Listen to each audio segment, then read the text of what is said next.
Boss ಹಾ boss. ಏನ್ ಊಟ ಮಾಡ್ತೀವಿ ಬಾಸ್? ಬಾಸ್ ಟೀಮ್ ಮೋಮೋಸ್ ತಿನ್ಬೇಕು ಅನ್ಸ್ಲತ್ತದ. ಕುಪ್ಸದ ಗಳಿಗೆ ಮಾಡ್ಕೊಡ್ಲೆ. ಹಾ ನಡ್ರಿ ನಾನು ನಿಮಗೆ ಇವತ್ತು ಉತ್ತರ ಕರ್ನಾಟಕದ ಇನ್ನೊಂದು ಫೇಮಸ್ ಡಿಶ್ ಮಾಡಕ್ ಕಲಿಸ್ತೀನಿ. ಅದಕ್ಕೆ ಕುಪ್ಸದ ಗಳಿಗೆ ಅಂತಾರೆ ನೋಡ್ರಿ. ಫಸ್ಟ್ ಗೋಧಿ ಹಿಟ್ಟು ತಗೋರಿ, ಥೋಡಿ ಎಣ್ಣೆ ಬೇಕಾಗ್ತದ ಮತ್ತು ಥೋಡಿ ನೀರು. ಸೊ ನೀವು ನಾರ್ಮಲ್ ಹೆಂಗೆ ಚಪಾತಿ ಹಿಟ್ಟು ನಾದ್ಕೋತಾರಲ್ಲ ಸೇಮ್ ಹಂಗೆ ಹಿಟ್ಟು ನಾದ್ಕೋಬೇಕು. ಅಷ್ಟೇ ಥೋಡೆ ಇದ್ರಾಗ ಥೋಡಿ ಗಟ್ಟಿ ನಾದ್ಕೋಬೇಕು. ನೀವು ಪೈಲೆ ಚಪಾತಿ ಹಿಟ್ಟು ನಾದ್ಕೊಂಬರ್ರಿ. ಇದು ನಿಮಗೆ ಎಷ್ಟು ಬೇಕು ಅಷ್ಟೇ ಹಿಟ್ಟು ಹಾಕ್ಕೊಂಡು ಕಲಿಸ್ಕೊರಿ. ಭಾಳಾಗ ಉಪ್ಪು ಹಾಕೋರಿ, ನೀರು ಹಾಕ್ಕೊಂಡು ಕಲ್ಸ್ಕೊಂಬರ್ರಿ. ನೋಡ್ರಿ ನಾನು ನಿಮ್ಗೆ ಯಾವಾಗ ಭೀ ಹೇಳ್ತೀನಿ, ಚಪಾತಿ ಹಿಟ್ಟು ನಾದೋದಕ್ಕಿಂತ ಪೈಲೆ ಏನು ಮಾಡಬೇಕು, ಥೋಡೆ ಎಣ್ಣೆ ಕೈಗೆ ಹಚ್ಕೋಬೇಕು. ಹಿಟ್ಟು ನಾದ್ಲತ್ತಿನಾಗ ನಿಮಗೆ ಏನು ಭೀ ಹಿಟ್ಟು ಕೈಗೆ ಮೆತ್ಕೊಂಬಲ್ಲ. ಇದು ಯೂಶಲಿ ಏನು ಮಾಡ್ತಾರೆ, ಯಾರು ಹಿಂಗೆ ಉಪವಾಸ ಅದು ಇಡ್ತಾರಲ್ಲ ಹಿಂಗೆ ಅವರು ಇದು ಮಾಡ್ಕೊಂಡು ಊಟ ಮಾಡ್ಬೋದು. ಈಗ ನಾ ಉಪ್ಪು ನಾರ್ಮಲ್ ಉಪ್ಪು ಹಾಕಿನಲ್ಲ, ಈಗ ನೀವು ಉಪವಾಸ ಮಾಡ್ಲತ್ತಿನ ಏನು ಮಾಡಬೇಕು, ರಾಕ್ ಸಾಲ್ಟ್ ಹಾಕೋಬೇಕು. ಇಲ್ಲಂದ್ರೆ ಶೇಂದಾ ನಮಕ್ ಅಂತ ಇರ್ತದೆ ನೋಡ್ರಿ. ಕನ್ನಡದ ಎಕ್ಸಾಕ್ಟ್ಲಿ ಅದು ಏನಂತಾರೆ ನನಗೆ ಗೊತ್ತಿಲ್ಲ.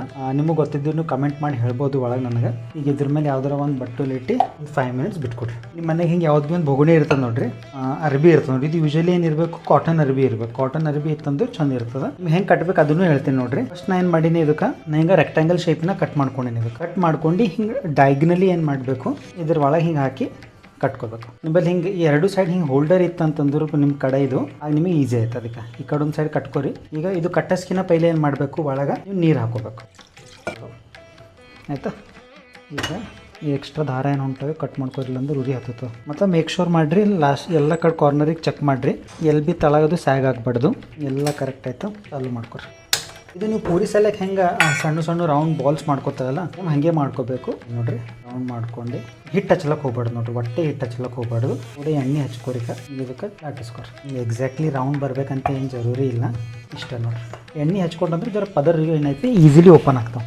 ಈಗ ಹಿಂಗೆ ಇದು ಒಂದು ಪದರ ಆಯ್ತಾ, ಹಿಂಗೆ ಇಟ್ಕೊರಿ. ಮತ್ತು ಇನ್ನು ಥೋಡಿ ಎಣ್ಣೆ ಹಿಂಗೆ ಮ್ಯಾಲೆ ಹಚ್ಚಿ ಇದಕ್ಕೊಂದು ಮಾಡ್ಕೊರಿ. ನೋಡ್ರಿ ಹಿಂಗೆ 2 ಪದರ ಆಗಬೇಕಿದು. ನೋಡ್ರಿಕ ನಮ್ಮ ಕುಪ್ಸದ ಗಳಿಗೆ ಎಲ್ಲ ರೆಡಿ ಆಯಿತು ನೋಡ್ರಿ. ಫುಲ್ ನೀರೆಲ್ಲ ಬಿಟ್ಟದ ಸೈಡಿಗೆ ಒಂದು ತಗೊಂಡು ಪೈಲೆ ಸೈಡಿಗೆ ಇಟ್ಕೋತಾವ್ರಿ. ಒಮ್ಮೆ ನಡು ಇಡ್ಲಕ್ಕೆ ಹೋಗ್ಬೇಡ್ರಿ. ಇದೇನು ಮಾಡ್ತಾರೆ, ಒಬ್ಬರೊಬ್ಬರು ಮನೆಗ ಇದು ಕುಪ್ಸದ ಗಳಿಗೆ ನಾ ಸಣ್ಣ ಮಾಡಿನಲ್ಲ, ಒಬ್ಬರೊಬ್ಬರು ಮನೆಗೆ ದೊಡ್ಡದು ಭೀ ಮಾಡ್ತಾರೆ. ಆಪ್ಷನಲ್ ಅದ, ನೀವು ಸಣ್ಣದು ಭೀ ಮಾಡ್ಕೋಬೋದು, ದೊಡ್ಡದು ಭೀ ಮಾಡ್ಕೋಬೋದು. ನೋಡ್ರಿ ಹಿಂಗೆ ಯಾವ್ದು ಭೀ ಸಣ್ಣ ಪ್ಲೇಟ್ ಇರ್ತದಲ್ಲ ಇದ್ರ ಮೇಲೆ ಮುಚ್ಚಿರಿ. ಫುಲ್ ಬಾಪ್ ಹತ್ತದ. ಅದು ಸ್ಟೀಮ್ ಆಗ್ಲಕ್ಕೆ ಬಿಟ್ಟಿನಿ. ಈಗ 10 ಮಿನಿಟ್ಸ್ ಆಗ್ಯದ. ಈಗ ಇದು ತೆಗಿಲತ್ತಿನ ಹಳ್ಳು ತೆಗಿಬೇಕು ನೋಡ್ರಿ, ಗರಂ ಇರ್ತದೆ ಭಾಳ. ಇದು ವೈಟ್ ಪ್ಯಾಚಸ್ ಉಂಟ ನೋಡ್ರಿ. ಇದು ಬಂದ್ರು ಅಂದ್ರೆ ತಿಳ್ಕೊಬೇಕು ನೀವು, ಇದು ಪ್ರಾಪರ್ ಸ್ಟೀಮ್ ಆಗ್ಯದ ಅಂತ ತಿಳ್ಕೊಬೇಕು. ಕುಪ್ಸದ ಗಳಿಗೆ ರೆಡಿ ಆಯಿತು. ನೀವು ಇದು ಸರಿ ಸಪ್ಪನ ಬೇಳೆ ಹಚ್ಕೊಂಡಿನಿ, ನೀವು ಯಾವ್ದನ್ನೂ ಬೇಳೆ ಹಚ್ಕೊಂಡು ಊಟ ಮಾಡ್ಬೋದು. ಟೇಸ್ಟ್ ಬ್ಯಾಲೆನ್ಸ್ ಮಾಡೋ ಸಲಕ್ಕೆ ನಾ ಥೋಡಿ ಉಪ್ಪಿನಕಾಯಿನೂ ಹಚ್ಚೀನಿ ನೋಡ್ರಿ ದೇವ ಭೀ ಸಂಕಟೆ ಉಂಟ ನಮ್ಮ ಸರಿ. ಊಟ ready boss. Thank you boss.